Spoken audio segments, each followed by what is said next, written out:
Welcome to podcast number 1, Planet of the Grapes.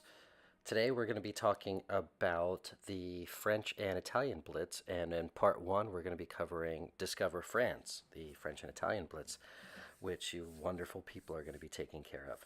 So we have a big combination of a lot of different styles of wines, which looking at the outside I think can sometimes be a bit overwhelming because there's so many different things to tackle. However, when you look down even at the one pager that has all the main wines, which are listed there, which are the 12 wines that you see on the front page, even just looking at that, we have, I'll start with a quick little breakdown that'll be awesome. We're covering the Rhone, we're covering Bordeaux, we're covering Alsace, we're covering the Loire Valley, Burgundy, and Champagne. So in so many ways we have the entirety of France. But there's a lot of ways that we can look at it. So I'm going to start off with some of the white wines. When you're looking at all the wines in its entirety over those 4 pages, which are 24 different wines that we have on there, the first thing I want to do is we're jumping into the end of the spring. We're taking care of a lot of great white wines that restaurants and retailers are going to be putting in on their lists or on their shelves. So let's start off with the Sauvignon Blancs. We have a great array of Sauvignon Blanc that cover a lot of different styles. So one thing that we want to look at are 3 main ones. We have Chateau Graysac Blanc, which is 100% Sauvignon Blanc coming from Bordeaux, and that's just an awesome wine, and we know that. And then we get into Saget-Lapierre Blanc Fumé de Puy, and then Saget-Lapierre Le Petit Perrier Sauvignon Blanc coming from the Loire, actually both coming from the Loire Valley. So Sauvignon Blanc, first and foremost, has just gained in so much popularity. The popularity of those big, rich, buttery, creamy Chardonnays is starting to die down. Of course, it always will have its place, but a general population, people are really wanting something that are focused and driven with acidity, freshness, brightness of fruit, in some cases becoming pretty aromatic. So let's look at the 3 different Sauvignon Blanc that we have and see how you can take care of it that way. First of all, we'll talk about the 2 wines from Saget. First, we have the Saget-Lapierre, the Blanc Fumé de Puy. For those of you that don't know, Puy Fumé has 2 different AOCs or appellations that it can call itself. One is Puy Fumé, the other is Blanc Fumé de Puy. Either or, legally they can do the same thing. So if people say Puy Fumé, you can say, hey, I have this Blanc Fumé de Puy. It was just literally a designation of where the wine is coming from.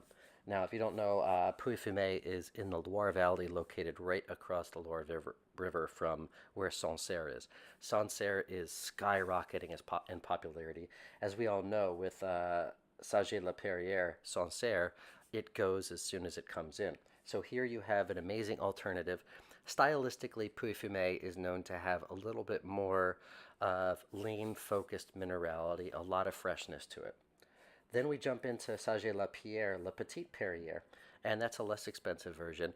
And here we have more about the purity of Sauvignon Blanc. They're not trying to make it Sancerre-like, not trying to make it Puy Fumé-like, but more trying to have something that's like Loire Valley. So here you have freshness and minerality, but a little bit more brightness of fruit. Way less than what you would get from New Zealand, definitely less than what you would get from a typical Napa, but a little bit more lean characteristic and bright fruit than you would have from some of the wines from Bordeaux. It's kind of a great in-between, a phenomenal medium that's just really a palate-pleasing style of Sauvignon Blanc. Then when you get into the third, which is the Chateau Graysac. Graysac is, the name is synonymous with being a great Bordeaux. The red Bordeaux is typically more well known, but now Sauvignon Blanc becoming popular, people are going to realize again and come back to the happy, cozy aspect of what great Bordeaux Blanc is. And we're already seeing that with Legendre. So here we have the Chateau Graysac. It's 100% Sauvignon Blanc. They're getting it from the Medoc. However, they're not allowed to call it Medoc like Graysac is, because you're not allowed to have legally any white wines called Medoc. So they're just calling it Bordeaux. It's coming from Medoc, and what that does to Sauvignon Blanc, it makes them soft, really fleshy. You get a lot of that great grapefruit characteristic. It's got medium bodied, so a little bit more than what you'll find from the Loire Valley, except for that you're not talking about a white Bordeaux that's got wood on it, and a lot of them they tend to put wood there. But with Chateau Graysac, you're not getting any wood, so it's all about really soft, supple grapefruit, citrus, fennel, little bit of minerality, but it's really more about that plush style of Sauvignon Blanc that you can drink. So here we have three different styles. We have the Chazé Lapierre Blanc Fumé de Puy, more about focused, lean, mineral driven, really classic appellation style. Then you have the softer, I don't want to use the word entry level, but here we have something that's going to really cover the base of the consumer that just wants really awesome Sauvignon Blanc. And when you're out there talking about it, you can tell them this is coming from the main areas of the Loire Valley, Puy-Fumé, Sancerre, and Rouy, which is where you have the main Sauvignon Blanc, which is growing. And then up to Saget-Lapierre, which will be the fullest bodied of the three. If you think it's a right thing to do, definitely try somebody on all three. But if not, really think about the focus before you go out to the restaurants and what you're catering to. Are people serving raw shellfish? If they're doing that, then you might want to do something like the Puy Fumé or the Petite Perrière. The Bordeaux even works too, but you're looking at something that's going to cost a little bit more. But it's really about focusing on where you want to have it and how you describe them differently. Somebody might want to taste all three and pick them, but you really want to have more or less the style that it is so you can describe it instead of describe why you brought those wines instead of just, oh, I have these three great Sauvignon Blancs. Really know your style set and know what you're going to be up against. So I don't think anybody else is going to be walking out with all those great Sauvignon Blanc at one time. So starting there, which are phenomenal. Then we're going to get into a little bit of red Bordeaux. Of course, we have Chateau Graysac. We have Domaine de la. We have the Chateau Duart Milan, which is kind of in a category on its own when it comes to these wines that are on here. And then the two Legende wines. We have the Médoc and we have the Bordeaux Rouge. So just like we did with the Sauvignon Blancs, yes, a lot of it's about price point, but price point is usually indicative of style in many ways too. So when we're looking at Bordeaux, first we have just the Bordeaux Rouge. The Legende Bordeaux Rouge is your go-to that somebody wants fruity, earthy style of wine coming from Bordeaux that just typifies a great Bordeaux. Here we have something that's got fruit, it's got cassis, it's got freshness, and it's easy to drink, and you're not going to sit there and want to think about it all day long. Then jumping into the Médoc, we have two different styles of Médoc wines. We have the Legende Médoc and then the Graysac. Graysac, Diane Flamande, and talking to her, she's really focusing on, again, capturing the fruit, but capturing the Médoc. So you're getting cassis, you're getting dark cherry, you have a bit of oak influence, but it's not about new oak at all. This is, again, about having the characteristics of a phenomenal Bordeaux that is going to give you that cedary characteristic, that nice little pencil shaving, but have that great tart cherry and currant and really carry you. So we have that. And then moving into Chateau Graysac. Graysac is going into an estate wine that has a little bit more richness in body, a little bit more concentration of fruit. And here you have wine that is synonymous with Bordeaux, and it's kind of a bastion of the Médoc, and it's been around for a long time, and people are very familiar with it. And once they taste it, it kind of takes you back home. You have this wonderfully structured and well-balanced Bordeaux at a price point that it's hard to deny. And it's in the classic style, so you still get that earthiness and rusticity, but it's still got a lot of cleanness. Not about new oak at all, but you do get some spice from oak barrels. So here we're moving up in body, up in richness from how the Legende is. And then we jump into Domaine de la. So Domaine de la, the Durannocourt family, has been making this wine in the Castillon-Côte de Bordeaux area for a long time. And here you're jumping into a much more concentrated style, but balanced. Here you have New World and Old World colliding. And Domaine de la, especially when you can get some French sommeliers, people in bistros, a lot of the French people know Domaine de la really well. And when they taste it, again, they kind of come back home too. Here you have a combination of the earthiness of a gray sack with some kind of fruit characteristics coming from the New World, so it's a great balance. Here you got richness, you have a little bit of New Wood influence, but a small amount, but just enough to give people that great clove spice, vanilla spice, and toast. But that's balanced out with your cedary, black cherry, dark currant, and plum characteristic that gives a sweetness and richness.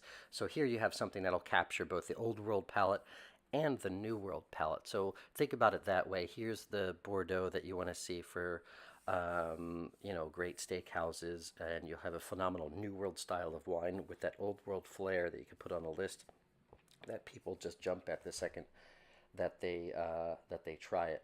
So here we have a balance of a handful of different Bordeaux's that are more of a great mainstay, I would call it. And then you jump up to Chateau Duart Milan with the Moulin de Duart. So here the main thing and main points that we want to be talking about with this wine is it is the other wine made from Chateau Duart Milan Rothschild. Some people call it the second wine. I would just call it the other wine because you have an estate that is not only a great estate on its own with Duart Milan, but it's also tended to and taken care of by the same exact team that does Chateau Lafite Rothschild. So Eric Collier and his team take care of the vineyards of both Chateau Lafite and Duart Milan because they run contiguous. So a lot of the growing, or all the growing, I should say, is taken care of in the same light. They just have a different terroir as it runs down the slope from where Chateau Lafite is.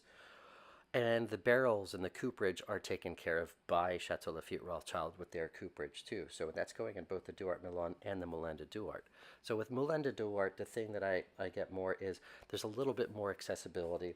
You're talking about a wine that has a little bit more Merlot than Cabernet than the Duart Milan. And what that does is gives more accessibility. And you'll find that the wines where Chateau Lafite is located and Chateau Duart Milan is located in Pauillac, they tend to have a little bit more elegance with the Merlot. Cabernet can be a little bit more astringent, and that's why Lafite has always been considered a very elegant wine. And Duart Milan, a very elegant wine when it comes to the classified growths, and it's just because of where their location is and how Merlot grows really well there. So here we have something that's got elegance, but it's got richness and power too. So here you have a wine, once people taste it, they realize, oh my God, this is gorgeous right now, but it's also got a lot of longevity. So this is definitely a wine that people can cellar, so you get a great balance. So here we have, just to recap, a swath of great Bordeaux's, starting with more of your fruit-forward, classic French Bordeaux that's got fruit. It's the thing that you want to kind of drink, well, all day. Moving up to a little bit more power, body, richness, earth, and something that becomes a little bit more appellation-driven. So a lot of great wines that cover all the bases. So it's really going out, and my use of the word bag psychology, if you want to call it that, I'm really thinking about who is this wine going to be for, and we don't always need to be walking out with the bag and have every single one of these Bordeaux's in there, but it's really looking at who our customer base is and give something where you can walk out with a snapshot. And I'll take a little break on the actual wines just to give you an example of what I would call a snapshot. If you are going to a buyer and you see that they like more earthy style of wines, but a little bit of modern fruit, they're not all about the too earthy and rustic, and they also don't want something insanely ripe. Whether you're going out with 3 or you're going out with 2, you can kind of bring a wine that will be a little bit more polarizing to them. So if I wanted them to focus more on the Chateau Graysac, then maybe I would bring them, and this is a buyer that would like something a little bit more earthy and balanced, maybe I'll bring out the Domaine de la, and they'll try that side by side, and it's not just about price point. They'll go, wow, that's got a little bit more ripeness than I was looking for. This Graysac is perfect. So in a way, you're kind of baiting them or putting them into a corner in a good way by showcasing something that will make them look on a style. So here we rounded out with a lot of great Bordeaux's. So we have something that can cover the bases for everybody, which is a really cool thing. Then let's jump over to Rhone or Rhone own styled wines. I think here we have the wines. First, I'll just bring up Côte de Mas, and I think that probably needs the least amount of discussion with it. Here we have the Côte de Mas Blanc, and we have the Côte de Mas Rouge. I mean, here we have for the Blanc, Grenache Blanc, Vermentino, where they call it roll in this area as well, Chardonnay, and a little bit of Sauvignon Blanc. This is all just about a crisp, refreshing blend that has aromatics. It's got vibrance. It's something that you want to drink it out of the bottle kind of all day long. This is the porch wine, so to speak, for a white, and I think it's got a great package, and it's really just about something that's fresh and pretty. So it's not really a competition wine. It's just there to have something that's really tasty, and the same goes with the red. One thing I will mention with the red, almost more than the white, we will probably go out all the time with the white wine that'll be served at a little bit of a cooler temperature. But how about taking out the red wine with a much cooler temperature too? If you have this wine a little bit cooler, you're going to notice that people are going to jump on a little bit faster. With that Grenache, the Carignan, the Cinsault, unoaked, vibrant, pretty, having that closer to 55 degrees cellar temperature, it's going to pop. People are going to jump on it much, much more. So you'll notice that, which I think I should probably step in and just mention any of your reds, because we're in the spring and the summertime, have more of a chill on them. Make sure that every time you're serving them, they're at least at cellar temp. It's going to make them show much, much better. The alcohol isn't going to stand out. To get a little geeky for a second, alcohol becomes volatile at 73 degrees. So if you have a wine at room temperature, the alcohol is going to show much more. So try to always keep ice packs near your red wines. If you have a cooler, having them at a much cooler temperature is going to make all of your wines show phenomenally well. So that's the Côte de Mas Blanc, and then the Rouge. And then hitting the Languedoc, as I jump into the Languedoc with Domaine d'Ossierre, we also have the wines coming from Mas de la Dame. And here you have a great little breakdown between the Languedoc-Roussillon from Corbière as well as Le Beau de Provence. And Ossierre, the Chardonnay, here you have an unoaked style of Chardonnay that's really just about brightness and freshness, and how they ferment it really brings out the aromatic characteristics. So this is more anomalous. I mean, you're talking about a Chardonnay coming from the Southwest, but it really follows the theme of the Domaine Baron de Rothschild family, and that's all about elegance, freshness, pretty. It's unoaked, but I definitely recommend, the second, and we should be doing this with all the wines anyway, have a little taste of this wine before you go out and just see how you like it and what it's showing that day, because the more you talk about it, it's beautiful Chardonnay. It's hard to describe it any more than when you just put it in the glass for yourself and taste it, because it's going to be so pretty, so vibrant, and be incredibly giving. So I think you'll love that. Where it fits, here again, you're going to be able to probably get it more into your bistros by the glass. People that are looking for just a great Chardonnay, and they'll have that. Then we jump into the reds between Domaine d'Ossierre, the Chateau d'Ossierre, and say Mas de la Dame. Here we have two very different price points, very different styles. So I'll talk about the Mas de la Dame first. Here we have Le Beau de Provence, and Provence, it's skyrocketing again as far as a recognition of name, and that's being driven by people's love of rosé. But Provence makes just as much great red wine as they do rosé. And that is Le Beau de Provence, La Gourmande from Mas de la Dame. It's Grenache, it's Syrah. Here you have a combination of both New World influence styled winemaking, so done very clean, which really captures the bright fruitiness of both Syrah and Grenache. Grenache gives a little pop on the finish, a little bit of acidity. Syrah gives it concentration of fruit. But the wine, as rich as it can be, it still has some earth and it still has some freshness to it. Here, I think, going to places that have wood-fired grills, it's going to be awesome. When you get more, if you're in Texas and you have, open pit barbecues and stuff, it's going to be phenomenal. You got fruit, you got smokiness, you got richness, you got vibrance. So that's going to put you into an awesome place. Getting into Domaine Dossier, here you have Corbière, and that's about like Syrah, Grenache, and Mourvèdre. And again, here you have the elegance that is Domaine Baron de Rothschild. They're using cooperage from Lafite, which is a really awesome thing. That's a point when we talk about wines and how they're made.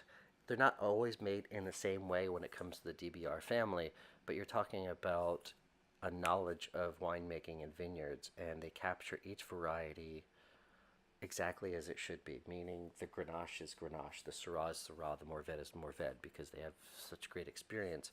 But when they're going to do something with cooperage and barrels, because they make such elegant wines, they're adding that elegance to the dossier. So this area in Corbière is not crazy famous. It's known for a lot of more earth-driven wines, but where Auxerre is located, you're a little bit more inland. They're on this area that is actually called the Cold Fountain or Cold Road, Foix is where it's located. And what that means is there's a lot of cool breeze and elements, and Syrah is actually a great cool climate variety. When you look at a lot of the grapes from the northern Rhone, that's a much cooler climate. So here in Languedoc, they benefit from that cool area. So what do you get is more elegance. Syrah, that's aromatic. It becomes more violet driven, more dried blueberries, freshness. Grenache gives a little pop, and Mourvèdre is what gives it a really beautiful mouthfeel. And then some aging in the Lafite cooperage will give it some toast. It'll give it some clove and spice, but definitely not overwhelming, and really well balanced and integrated with the wine. Again, you have an anomaly, kind of like the Chardonnay, because Corbière is really just starting to showcase itself back on the map and in front of people's eyes. So I think being able to walk out with that wine and saying, "Oh my God, here we have something that's really amazing," people are needing to taste it once it's in the glass and really see how beautiful the wine is. So I think people will really like that between the Côte de Mas and the Domaine Dossier. Jumping onto another side, since we're kind of talking about the Rhone or Rhone varieties, I want to talk about Jean-Luc Colombo. And here we have the Cornas, the Terre Brûlée, and the Côte de Rhône, Le Redon. Now, again, we'll talk about the La Redon first. This is Viognier and Roussanne. So we're talking about the two top grapes coming from the northern Rhone. One area mainly being a Condrieu-driven style, which is Viognier, and then the rest of it, Roussanne, coming from an area where they grow for Saint-Joseph and Hermitage in that area. Blended together, I'll throw in my opinion just for a quick moment. I mean, Viognier on its own isn't my favorite grape unless it's made beautifully well, and I think a lot of customers have issues when they just have a Viognier because it can be tiring a little bit because it's so unctuous, it's so floral, it's so fruit driven.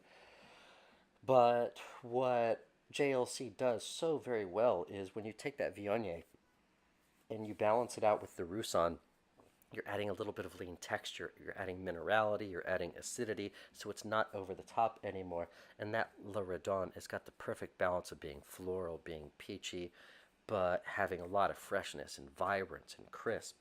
And here you have something that with spring vegetables, summer vegetables, here you're going to be focusing on a lot of your farm-to-table restaurants and people that are using, beets, citrus peels. You're talking about so many salads and things that have fresh fish that also have slices of orange and clementine and grapefruits. Another thing that this wine is phenomenal with is crudo. You have more your acid-driven cured fish that are on a plate, and you want a little bit of that richness without being sweet to balance it out. And I think the JLC Redon, La Redon, is perfect for that style of cuisine, and I think that's opening up everywhere in the world. And I think you can get a lot more traction with restaurants there than having something that's on the shelf in retail, because it's such a very unique style. But I mean, you can probably name 15 places off the top of your head in every city that you're at that is doing some type of great crudo or some farm to table salad, and that'll be perfect with it. Then we jump up to the JLC Cornas Terre Brûlée, which is really the flagship wine for Jean-Luc Colombo. The Terre Brûlée, for those of you that don't know, the word Cornas is Celtic for burnt earth. Terre Brûlée is French for burnt earth. And it's all a play on the steepness of the slope and how the sun beats down here. And the Terre Brûlée vineyard for Jean-Luc Colombo is actually a vineyard that is surrounding his house, and this is almost at the top of the hill in Cornas. And here you have, you know, when you look at the different Cornas that JLC makes, they're all very unique, they're all very different. And this is the one that really captures the essence of Cornas.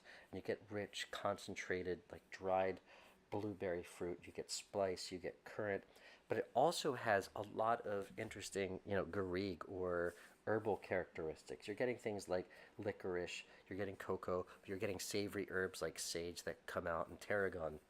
And I'll tell a quick little story here. The talking to Lara Colombo, and she was telling a little story about her family moving up from the Southern Rhone, and when they were in Cornas. Cornas is the most southerly appellation in the northern Rhone. So here you're at the border of what becomes the southern Rhone. And what's interesting is only in Cornas do you have a lot of the same flora that you see in the southern Rhone. So Cornas is the only really forested appellation in the northern Rhone, and in there you have wild herbs, you have wild berries, you have a lot of things that you can just smell in the air. So in many ways you're getting attributes coming from the southern Rhone in a 100% Syrah northern Rhone wine. So that's why if anybody asks, these wines tend to have a little bit more richness and power because they make them a little bit more like a Southern Rhone style of wine, because that's how the appellation really showcases itself. So it's a little special thing to know. And again, I think this is one of those wines, when people get it in the glass and they try it, they're blown away by it. So it's not just trying to sell a Cornas. And if people, you're talking to people and they're looking at it and comparing it to a Lanvauge or Thierry Allemande, those are very different style of Cornas too. They're using a lot of stems, a little bit lower in alcohol intentionally, and you have stylistically a very different kind of wine. So there's no good, better, or best with that. You just are stylistically different, and as long as we know that, I think it's important going out. So those are two great wines from Jean-Luc Colombo. I'm going to jump into Burgundy really quickly, and with Burgundy, we have a couple of wines that really stand out, and we have the Domaine de la Belouse Bourgogne Blanc. So here we have 100% Chardonnay coming from Burgundy, and you're in an area that is planted to a lot of chalky clay soils with stones. And chalky clay is kind of the same soil that you see in Chablis. So one of the things Domaine de la Belouse has is a lot of that briny, salty characteristic you get from a great Chablis, but it's clean, unoaked Chardonnay. And here, for again, those restaurants that have great shellfish salads, things like that, this is really gonna jump right into their bandwagon and their wheelhouse, so to speak, because it's gonna go so well with the food, and it's brilliant on its own. It's simple, but it's really tasty. So don't use the word simple in a bad way. It's simple in the best way, because it's something that you just want to sit there and drink. And of course, that's what we want people doing, is drinking a lot of wine. And then getting into more of the richer style of Burgundy is from Domaine Antonin Guyon, the Savigny-les-Bains Les Goulettes. So Savigny-les-Bains, one of my favorite appellations from Beaune, which drink insanely well. I love Pommard and Volnay, but they're incredibly polarizing. They're big, they're powerful, they're rustic on their own. Even with clean winemaking, they tend to be rustic. But Savigny-les-Bains is an appellation that really captures beautiful fruit. So for the people that want to have their Russian River style of Pinot Noir, but still have earth, still have structure, and still have that old world feel, Savigny-les-Bains is really the area that you can entice people. And here you have a phenomenal producer with a great winemaker, and she's been doing phenomenal things there at Domaine Antonin Guyon. So Savigny Les Bonnes, Les Gourlettes is going to be your really great go-to. And again, here with a phenomenal Burgundy, summertime, things like grilled chicken, grilled birds, your lighter meats, barbecue, stuff like that. In a retail setting, it will do phenomenally well, but really in the restaurant setting, you have a very, you know, a very accessible price-wise Burgundy, which is phenomenal, and it scores incredibly well. So if that happens to float anybody's boat on the retail side, you're consistently getting great scores from your wine enthusiast and from Decanter. And Decanter, when it comes to Burgundy and even Bordeaux, it says a lot when they score high because you have the top Burgundy and Bordeaux professionals in the world that are tasting these wines. So the Domaine Antonin Guyon is going to be phenomenal. And then jumping down to Beaujolais, and with the Chateau de la Chaise and Bruy. And again, here we have a phenomenal bastion of Beaujolais, and that is the Chateau de la Chaise. You know, Bruy is one of the most powerful of the 10 cru that are in Beaujolais with this amazing granitic soil, and that granitic soil is similar to what is in the Northern Rhone. So one of the reasons why a lot of people like this wine, it can capture the essences almost of like a Syrah with really bright fruit, really floral, but it still retains its Gamay heritage, so to speak, with having a really fruit-forward style, but you get earth, you got structure, and it almost goes well with anything and can be consumed on its own. So you get the best of both worlds with this wine, and it's very well known.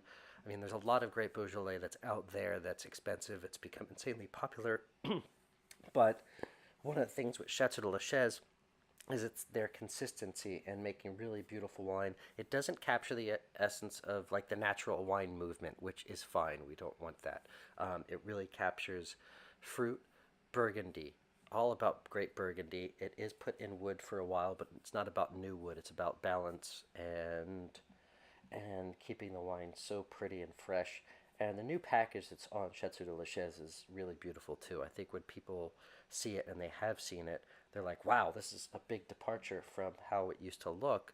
And that's a good thing. But the quality in the bottle is just as great, and it's always getting better. So that's a wonderful thing. Now we're going to finish off with champagne, and I think this is just really getting bubbles in the glass for people. And I'll start with Boiselle. Boiselle, we have, we're on to the seventh generation that just recently took over at the helm of winemaking. Boiselle, the main thing that I'll talk about with that is, again, when people get in the glass, they're blown away by it. And the family has had an ideal of not using a lot of dosage. Even their brutes tend to have a little bit lower sugar, and they're all about leaving the wine on lees longer to give texture instead of sugar to give texture. So here with the brut, we have Pinot Noir, Chardonnay, and then a tiny percentage, about 15% of Pinot Meunier. It's balanced, it's got structure, it's got bright fruit, it's got characteristics of all the great champagnes. There's so many bone-dry champagnes that are out there right now, and you'd be so surprised at how much people want to just have a really tasty, classic style of wine. And here you got the structure. And they do the same thing with the Brut Reserve, the Blanc de Blanc, getting all the way up to the Joyeux de France. They're all about the lees aging and keeping it there just to give that texture and make it really beautiful. Then the Champagne Baron de Rothschild, the Blanc de Blanc non-vintage, 100% Chardonnay. And the great thing about the Rothschild families that got together to make this wine and start this winery is their access to some of the most incredible fruit in all of Champagne. So here you have 100% Grand Cru Chardonnay, aged on lees for an extended period of time, but with that Blanc de Blanc, they're focusing on the freshness of it. So it's all about like really bright orange and lemon citrus, almost preserved citrus that's on there.